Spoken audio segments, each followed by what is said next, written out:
बातें करते हम खेतों की और उसके रखवाली की। हम बीजों की बातें करते उत्तम जल संसाधन की। हम तकनीकी बातें करते फसलों के उत्पादन की। हर किसान का सपना सच हो जीवन सुखद बनाने को। गाँव-गाँव के हर आंगन का प्यारा सा ही दर्शन। कृषि दर्शन, कृषि दर्शन, कृषि दर्शन, कृषि दर्शन, कृषि दर्शन, कृषि दर्शन, कृषि दर्शन, कृषि दर्शन। किसान भाई बहन नमस्कार, जोहार। कृषि दर्शन कार्यक्रम में रौरमन के स्वागत है। देखो, स्वागत तो हमेशा रहेला और स्वागत बनल रही। काले कि हमरे कर जे एक दूसरे का आदान प्रदान है जानकारी कर वो बरकरार रहे के चाहिए, है ने। तो किसान भाई बहन मन जानकारी लेकर आगे चलो। मेरे देखा थी कृषि समाचार। नमस्कार, कृषि समाचार में आपका स्वागत है। मैं हूं अर्चना। आइए देखते हैं आज कृषि समाचार में क्या है खास। राज्य के मछली पालक मत्स्य विभाग से ले सकते हैं कई प्रकार की सुविधाएं। लत्तेदार सब्जियों की बेहतर उपज के लिए करें कुछ जरूरी कृषि कार्य। निकाई गुड़ाई के लिए बेहतर उपकरण है डच हो। मत्स्य विभाग झारखंड द्वारा मछली पालकों की सुविधा एवं विकास के लिए बहुत सारी योजनाएं चलाई जाती हैं, जिसके तहत मछली के बीज भी अब जिले में ही किसानों द्वारा विभाग की सहायता से तैयार की जा रही है। इसके अलावा किसान को तालाब तक की सुविधा उपलब्ध कराई जा रही है। साथ ही मत्स्य कृषकों का बीमा भी कराया जा रहा है। राज्य के मछली पालक संबंधित अधिकारी से संपर्क कर इन सुविधाओं का लाभ प्राप्त कर सकते हैं। झींगी, नेनुआ, करेला, लौकी इत्यादि सब्जियां अभी बहुत से किसान भाई लगा रखे होंगे। वर्तमान समय में उनमें कुछ विशेष कृषि कार्य करने की आवश्यकता है। जब इनके लत्तर बढ़ने लगे तो उन्हें जमीन पर ना फैलने दे, क्योंकि फलों की मिट्टी से सीधे संपर्क में रहने से फलों की सड़ने गलने का खतरा रहता है। अतः इसके लिए सहारा दे या छप्पर बनाकर लत्तर को उस पर चढ़ाना उत्तम होता है। साथ ही खेत में जल निकासी की व्यवस्था और निकाई इत्यादि समय से कर लें। सब्जियों में भिंडी हमारे यहाँ लगभग सभी क्षेत्रों में लगाया जाता है। जो किसान भाई इस समय भिंडी लगाने के इच्छुक हैं, वे भिंडी के उन्नत प्रभेदों का चुनाव करें। भिंडी के उन्नत प्रभेदों में मखमली, तुलसी, रोहिणी बेहतर माने जाते हैं। ये प्रभेद अच्छी मात्रा में उपज देने के लिए प्रचलित हैं। मखमली, तुलसी, रोहिणी ये भिंडी के उन्नत प्रभेदों में बेहतर माने जाते हैं। वर्तमान समय में इनकी बुआई की जा सकती है। 1 हेक्टेयर भूमि में 8 से 10 किलोग्राम की दर से बीजों की बुआई कर और उचित कृषि कार्यों को करके 150 से 200 क्विंटल तक भिंडी की उपज पाई जा सकती है। गाजर घास एक बहुत ही नुकसानदायक खरपतवार है। गाजर घास के पत्ते गाजर के पत्तों की तरह होते हैं और इसमें सफ़ेद छोटे छोटे फूल आते हैं। यह खरपतवार खेतों और आसपास के खाली पड़े भूमि में अनावश्यक रूप से उगाते हैं, जो खेतीबाड़ी के साथ पशुओं के लिए भी हानिकारक होता है और इसका नियंत्रण भी आसानी से नहीं होता है। कृषि वैज्ञानिकों के अनुसार गाजर घास को नष्ट करने के बजाय इसका उपयोग कंपोस्ट बनाने के लिए करना बेहतर होता है। निकाई गुड़ाई के काम को बेहतर तरीके से करने के लिए किसान डच हो का इस्तेमाल कर सकते हैं। इस कृषि उपकरण से खेत में निकाई गुड़ाई करने के साथ साथ नाली और मेड़ भी बनाया जा सकता है। यह है डच हो। निकाई गुड़ाई के काम के लिए निर्मित इस उपकरण से खेत में नाली और मेड़ भी बना सकते हैं। डच हो द्वारा एक दिन में लगभग 15 डिसमिल खेत में लगे फसलों की निकाई की जा सकती है। इस उपयोगी उपकरण को बिरसा कृषि विश्वविद्यालय के अभियंत्रण विभाग से प्राप्त किया जा सकता है। और अब मंडी भाव में अनाजों के वर्तमान भाव जानने के लिए चलते हैं हमारे सहयोगी के पास। धन्यवाद अर्चना। जोहार दर्शकों, आज मंडी भाव की जानकारी देने के लिए हम आप पहुंचे हैं पंडरा बाजार समिति पंडरा, जहां से हम आपको देने जा रहे हैं मंडी भाव की जानकारी। दर्शकों, आज सबसे पहले हम लेंगे चावल को। चावल में हम लेंगे लखी भोग, जिसका प्रति क्विंटल दर है 4700 रुपये। दूसरे में हम लेंगे दाल को। दाल का प्रति क्विंटल दर है 7400 रुपये। फिर हम आते हैं तेल की तरफ। सरसों तेल, सरसों तेल का प्रति क्विंटल दर है 12900 रुपये। फिर दर्शकों हम नमक लेंगे, जिसका प्रति क्विंटल दर है 2360 रुपये। और आखिरी में हम लेंगे गुड़ को, जिसका प्रति क्विंटल दर है 4,200 रुपये। तो दर्शकों, आज के मंडी भाव में बस इतना ही। आइए आपको वापस लिए चलते हैं स्टूडियो। कृषि समाचार में आज इतना ही। अगले अंक में फिर मुलाकात होगी कुछ ताज़ा तरीन खबरों के साथ। तब तक के लिए दीजिए इजाज़त। नमस्कार, जोहार। किसान भाई बहन मन, कृषि समाचार में रोरमन तकनीक कर बारे में, उपकरण कर बारे में, मौसम कर हाल कर बारे में, मंडी भाव कर बारे में और कृषि संबंधी नवा जानकारी मिल लग। एखन बेरा हो जाए एक छोटा सा विराम के। हम विराम के बाद घूर के आवा थी और रोरमन के जानकारी।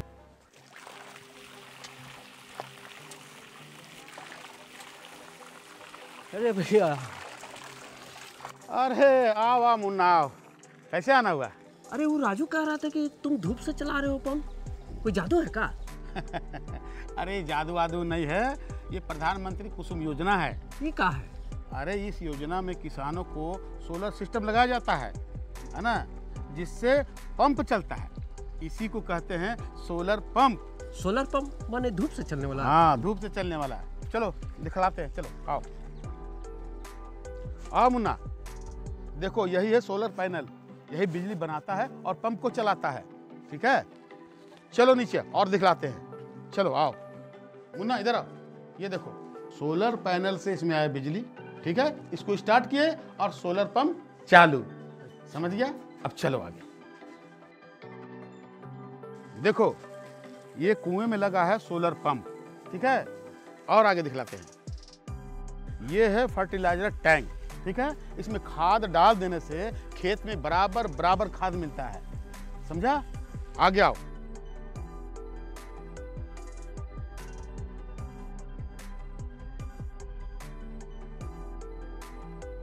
और ये देखो खेतों तक पहुंच गया पानी। हाँ? आओ।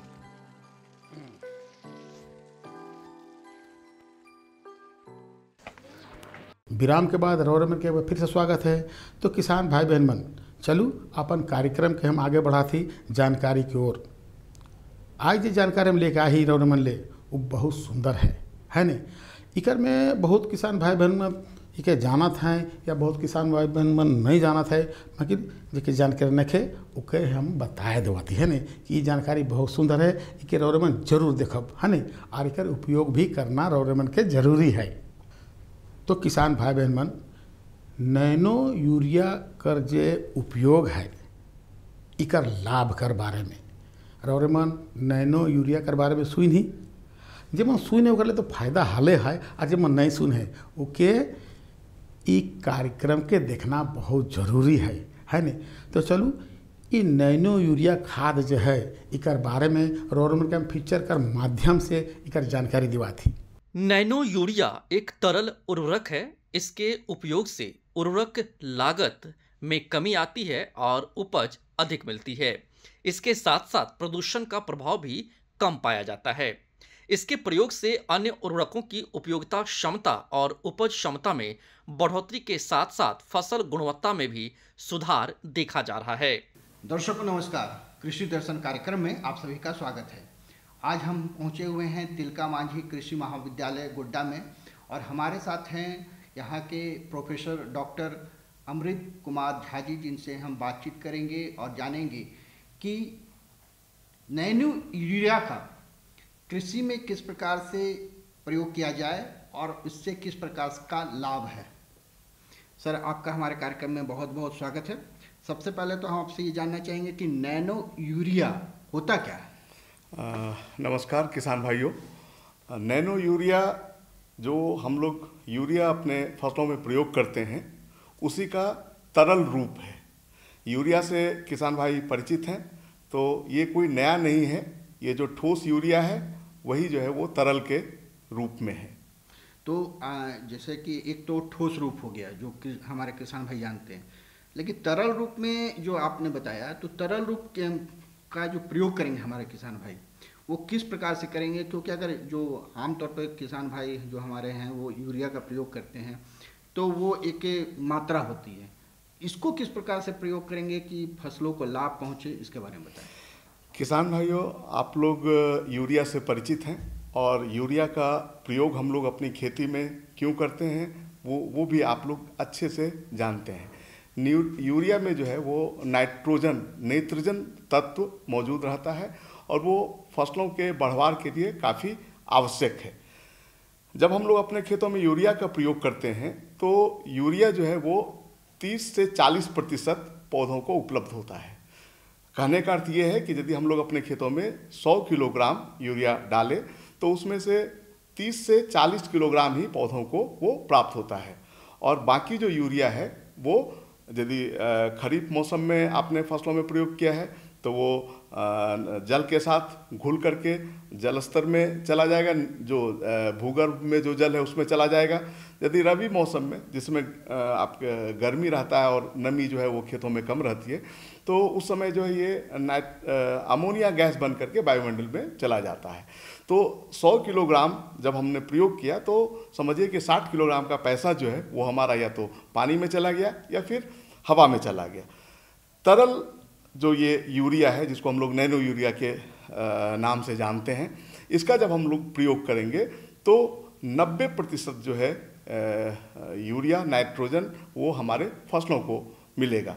अब इसको ऐसे समझिए कि जो नैनो यूरिया का बोतल है वो बोतल 50 मिलीलीटर का होता है और ये 50 मिलीलीटर में 40,000 ppm जो है वो नेत्रजन होता है। मतलब 500 ml जो है वो लगभग एक बोरी जो यूरिया खाद है उसके बराबर है।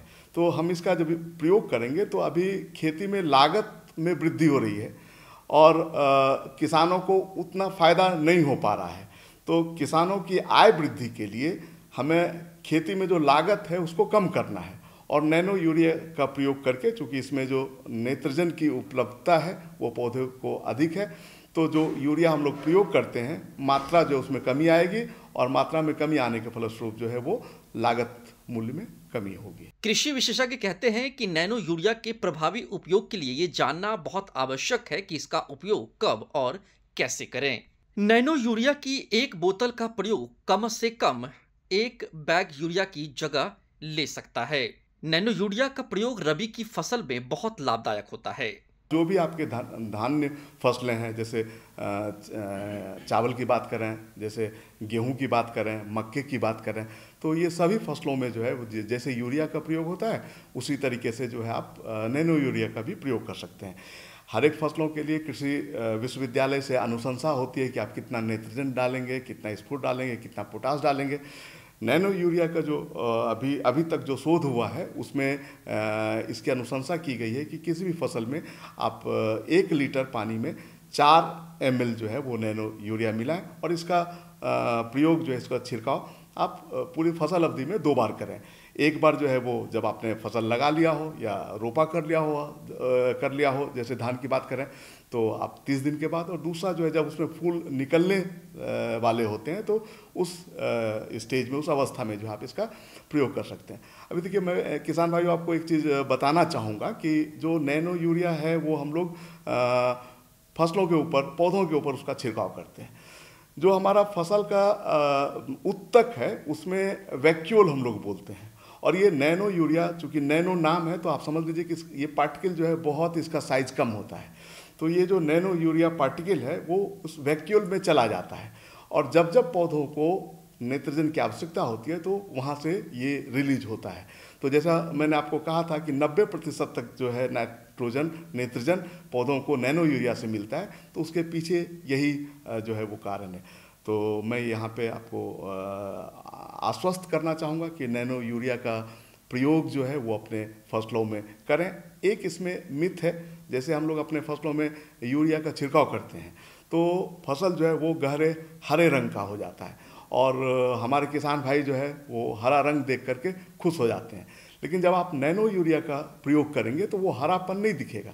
तो आपको उसमें ये शोध किया गया है, कृषि विज्ञान केंद्र के स्तर पे भी है, कृषि विश्वविद्यालय में भी जो अनुसंधान होते हैं वहाँ पे भी किया गया है कि उसका उत्पादन पे कोई फर्क जो है वो नहीं पड़ता है। अभी भी अनुसंधान जो है वो चल रहे हैं। उपज जितना मिलना चाहिए उससे कहीं ना कहीं आपका जो है वो उपज में वृद्धि होगी और जो कुल लागत है फसल का उसमें कमी आएगी। तो कुल मिला करके हम नैनो यूरिया का प्रयोग करके अपनी जो आय है उसमें वृद्धि कर सकते हैं। अच्छा, एक चीज़ और मैं जानकार कहते हैं कि किसानों के लिए नैनो यूरिया का इस्तेमाल बहुत आसान है। फसलों पर छिड़काव के लिए 2 से 4 मिलीलीटर नैनो यूरिया लिक्विड को प्रति लीटर पानी में घोलकर स्प्रेयर की मदद से फसलों पर छिड़का जाता है। नैनो यूरिया के छिड़काव से फसल और मिट्टी की सेहत में सुधार होता है, साथ ही ये जमीन में पानी की क्वालिटी को भी बेहतर बनाता है। जी बिल्कुल, नैनो यूरिया मतलब हो गया कि यूरिया, और यूरिया का मतलब हो गया कि नेत्रजन का स्रोत। तो जो भी उद्यानिकी फसलें हैं, जैसे फलदार वृक्ष हैं या फिर सब्जियां हैं या फिर फूल पत्ती है, जिसको भी नेत्रजन हमको देना है, जिसको हम यूरिया के माध्यम से देते थे, तो उसको हम नैनो यूरिया के माध्यम से उसमें नेत्रजन दे सकते हैं। और अनुशंसा वही रहेगी कि 1 लीटर पानी में 4 मिलीलीटर जो है वो नैनो यूरिया मिला करके और उसका हम लोग जो है स्प्रे करें। अच्छा, एक चीज़ और मैं जानना चाहूँगा कि नैनो यूरिया का अगर प्रयोग कर रहे हैं हमारे किसान भाई, तो कुछ दूसरा भी कुछ इस तरह से उर्वरक वगैरह देना लाजमी होगा? देखिए, नैनो यूरिया जो है वो यूरिया का रिप्लेसमेंट, यूरिया के बदले में हम लोग दे रहे हैं। तो यहाँ पर मैं किसान भाइयों को बताना चाहूँगा कि चूँकि इसका हम लोग छिड़काव करते हैं, तो छिड़काव तो फसल एक अवस्था में आ जाएगा, उस पौधा बड़ा हो जाएगा और उस पर पत्तियाँ लगेंगी, तभी तो हम लोग छिड़काव कर सकते हैं।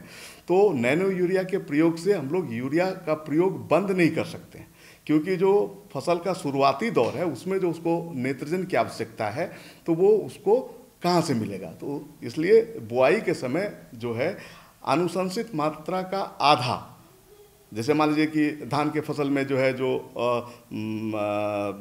अधिक अवधि वाले धान है, उसमें हम लोग अनुशंसा करते हैं कि 120 किलोग्राम जो है नेत्रजन आप दीजिए।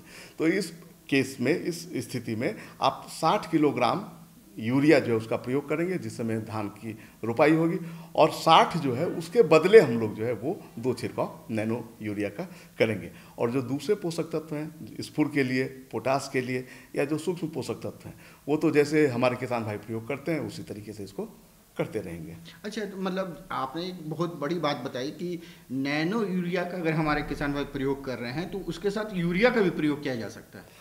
जी जी बिल्कुल, मैंने बोला ना कि जैसे छिड़काव करेंगे तो छिड़काव के लिए पौधा चाहिए, और पौधा तो जब हम लोग बीज डालते हैं तो उसमें पौधा तो होता नहीं है, तो जो शुरुआती नेत्रजन की जो ज़रूरत है पौधों की, उसको हम लोग यूरिया से पूरा करेंगे। और उसके बाद जो है, इसलिए मैंने बताया कि आधी मात्रा जो अनुशंसित नेत्रजन की मात्रा है उसमें आधी जो है वो आप यूरिया से दें, और आधे के बदले में जो है आप ये नैनो यूरिया का प्रयोग करें। अच्छा, और हमारे किसान भाइयों को बेहतर फसल प्राप्त हो, इसके बारे में और क्या बताना चाहेंगे आप? तो निश्चित रूप से यदि हमारे किसान भाई इस तरीके से नेत्रजन का प्रबंधन करेंगे तो उनका फसलों का जो भी फसल है उसका उपज वृद्धि होगा और लागत जो है उसमें कमी आएगी। तो कुल मिलाकर के जो कुल आय है किसी भी फसल से वो बढ़ेगा। तो किसान भाइयों, आपने देखा कि किस प्रकार से नैनो यूरिया का प्रयोग कर आप जो है अधिक से अधिक लाभ कमा सकते हैं। कुछ ध्यान देने योग्य बात है, जैसा कि सर ने बताया कि आप यूरिया के भी प्रयोग किया जा सकता है शुरुआती दौर में, तो वो भी आप करें। और सर, आपने जो जानकारी दी इसके लिए आपका बहुत बहुत धन्यवाद। और किसान भाइयों, इसी के साथ मुझे भी इजाज़त दीजिए। नमस्कार, जोहार। तो देखो कितने सुंदर जानकारी रहे है नहीं। तो किसान भाई बहन में इसने जानकारी तो रोड लाइन के हम देवीला हैं। तो चलू अपन कार्यक्रम के हम और आगे बढ़ाती दूसर जानकारी को। तो दूसर जानकारी जो है मिट्टी और फसलों के स्वास्थ्य में सुधार हेतु एकीकृत पोषक तत्व प्रबंधन प्रणाली का उपयोग है नी। ये तो बहुत सुंदर बात है। तो भाई अगर इकर जानकारी रोन के चाहिए तो चलू हमरे कर जो विशेषज्ञ साहब हैं उनकर से जानकारी लेवा थी। जोहार, कृषि दर्शन कार्यक्रम में आप सबों का स्वागत है। कृषि दर्शन एक ऐसा कार्यक्रम है जिसमें कृषि जगत से जुड़ी तमाम जानकारियाँ देते हैं जो आपके लिए काफ़ी लाभदायक साबित हो सकती है। किसान भाइयों बहनों, कार्यक्रम के इस भाग में मृदा एवं फसलों के स्वास्थ्य के सुधार में पोषक तत्वों का प्रबंधन किस तरह से करें, इस बारे में जानकारी प्राप्त करेंगे। इस बारे में बताएंगे तिलका मांझी महाविद्यालय गोड्डा के कृषि वैज्ञानिक डॉक्टर अमृत कुमार झा। तो आइए मिलते हैं डॉक्टर अमृत कुमार झा से। सर, सबसे पहले तो आपका बहुत बहुत स्वागत है। सर, ये अगर मृदा की बात करें, मिट्टी की बात करें और फसलों के स्वास्थ्य के बारे में बातचीत करें, तो सर इसके पोषक तत्व का प्रबंधन किस तरह से करें, इस बारे में थोड़ा बताएं सर। हमारे मिट्टी का जो स्वास्थ्य है वो खराब हो रहा है और इसके लिए हम अवैज्ञानिक तरीके से पोषक तत्व प्रबंधन कर रहे हैं। 1960 में हरित क्रांति आया था और हरित क्रांति के बाद हमारे किसान भाई जो है जो रासायनिक उर्वरक हैं उसका कुप्रबंधन जो है वो किया गया, जिसके वजह से आज मिट्टी की उर्वरा शक्ति जो है वो कम हो रही है। गत वर्ष उत्पादन के लिए जितने उर्वरक की आवश्यकता होती थी आज वो जो है उसमें बढ़ोतरी हो रही है। फसल उत्पादन पूरी तरीके से मिट्टी की उर्वरकता एवं उत्पादकता पे निर्भर करती है और मिट्टी की उर्वरकता और उत्पादकता मिट्टी के स्वास्थ्य पर निर्भर करती है। जहाँ तक मिट्टी के स्वास्थ्य की बात करें तो मिट्टी में जो पोषक तत्व उपलब्ध हैं उसके मात्रा में ह्रास हो रहा है। मिट्टी में बहुत सारे जो किसानों के मित्र जैव हैं, जीवाणु हैं, उनका ह्रास हो रहा है। किसानों के मित्र केचुआ, उनका ह्रास हो रहा है। तो ये सभी चीज़ें जो है वो हमारे मिट्टी के स्वास्थ्य को गिरा रही हैं और इसका प्रबंधन अभी बहुत आवश्यक है। झारखंड के परिप्रेक्ष्य में यदि बात करेंगे तो हमारे यहाँ किसान भाई मिट्टी जांच का कोई बहुत विशेष महत्व नहीं देते हैं, जबकि राज्य सरकार और केंद्र सरकार मिट्टी जांच के लिए बहुत सारे कार्यक्रम जो है वो चला रहे हैं। होता क्या है कि कृषि विश्वविद्यालय हर एक फसल के लिए एक अनुशंसा करती है और किसान भाई उसी अनुशंसा के हिसाब से जो है वो अपना उर्वरक का प्रयोग करते हैं। अब जैसे मान लीजिए किसी भी क्षेत्र में आप जाते हैं तो एक किसान के खेत से दूसरे किसान के खेत की मिट्टी जो है उसमें भिन्नता होती है और यदि हम लोग उर्वरक प्रबंधन या आप कहें पोषक तत्व प्रबंधन एक तरीके से करेंगे तो वो जो है वो उचित नहीं होगा। इसलिए हमारे किसान भाइयों को ये चाहिए, मैं यहाँ पे एक सलाह देना चाहूँगा कि आप जो भी नज़दीकी आपके कृषि विज्ञान केंद्र हैं, कृषि महाविद्यालय है, विश्वविद्यालय या फिर आपके कृषि विभाग के भी बहुत सारे मिट्टी जांच प्रयोगशाला हैं, तो कम से कम 3 साल में एक बार अपने खेत की मिट्टी के नमूना को संग्रहित करें, उसके बाद उसकी जांच कराएं और जांच के आधार पर जो पोषक तत्व की उपलब्धता है उसके अनुशंसा के आधार पे जो है आप पोषक तत्व का प्रबंधन करें। इससे जो है हमारे मिट्टी का स्वास्थ्य जो है वो बरकरार रहेगा और किसी भी फसल में जो है हमें अच्छा उपज मिलेगा। बिल्कुल, मनुष्य जो खाएगा उसका भी स्वास्थ्य अच्छा रहे, इसके लिए क्या उपाय हो? आपने बिल्कुल सही कहा। मनुष्य का, मानव का स्वास्थ्य जो है वो पूरी तरीके से मिट्टी के स्वास्थ्य पर आधारित है। यहाँ पर मैं कहना चाहूँगा कि देखिए 2 पहलू है। एक पहलू जिसकी मैंने चर्चा करी कि जो पोषक तत्व का प्रयोग करें आप वो मिट्टी जांच के आधार पर। दूसरा ये है कि जैसे जो रासायनिक खाद हम लोग अपने खेतों में डाल रहे हैं उसके, जैसा कि ये आज का जो विषय है एकीकृत या समेकित पोषक तत्व प्रबंधन, तो मैं किसान भाइयों को वो ये सलाह देना चाहूँगा कि जैसे मान लीजिए कि मिट्टी जांच कराया आपने और आपके खेत के लिए जो भी फसल आप उगाना चाह रहे हैं उसके लिए एक अनुशंसा प्राप्त हुई।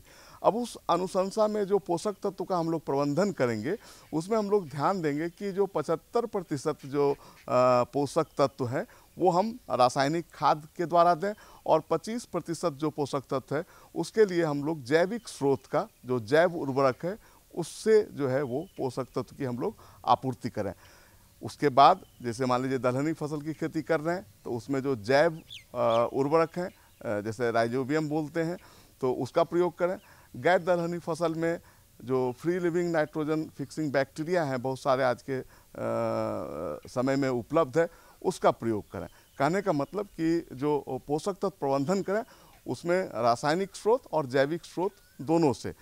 जब आप जैविक स्रोत से पोषक तत्व देते हैं तो जैसा कि आपने कहा कि जो मिट्टी में जो सूक्ष्म जीव हैं जो कि हमको हमारे किसान भाइयों को फ़ायदा पहुंचाते हैं उनको भोजन मिलेगा और जो रासायनिक स्रोत से हम लोग पोषक तत्व देंगे तो उसकी भी उपलब्धता जो है वो बढ़ जाएगी। कुल मिलाकर कहें तो यदि आप एकीकृत पोषक तत्व प्रबंधन करते हैं मतलब जो विभिन्न स्रोत हैं, जैव स्रोत, रासायनिक स्रोत और जैविक स्रोत, तीनों से यदि करेंगे तो आपका जो उपज है वो बढ़ेगा। साथ ही जो मिट्टी में सूक्ष्म जीव हैं जो केचुआ हैं इनकी संख्या बढ़ेगी और ये हमको फ़ायदा दिलाएंगे। और मैं यहाँ पर आप किसान भाइयों आपको ये भी बताना चाहूँगा कि यदि आप एकीकृत पोषक तत्व प्रबंधन करते हैं तो कृषि लागत मूल्य जो है उसमें भी कमी आएगी। तो हमको दो फ़ायदा है, एक तो जो कृषि लागत है जो हम कॉस्ट ऑफ कल्टीवेशन बोलते हैं वो कम होगा, उपज वृद्धि होगी तो हमको जो है वो ज़्यादा आमदनी होगा और कुल शुद्ध आय जो है उसमें भी बढ़ोतरी होगी।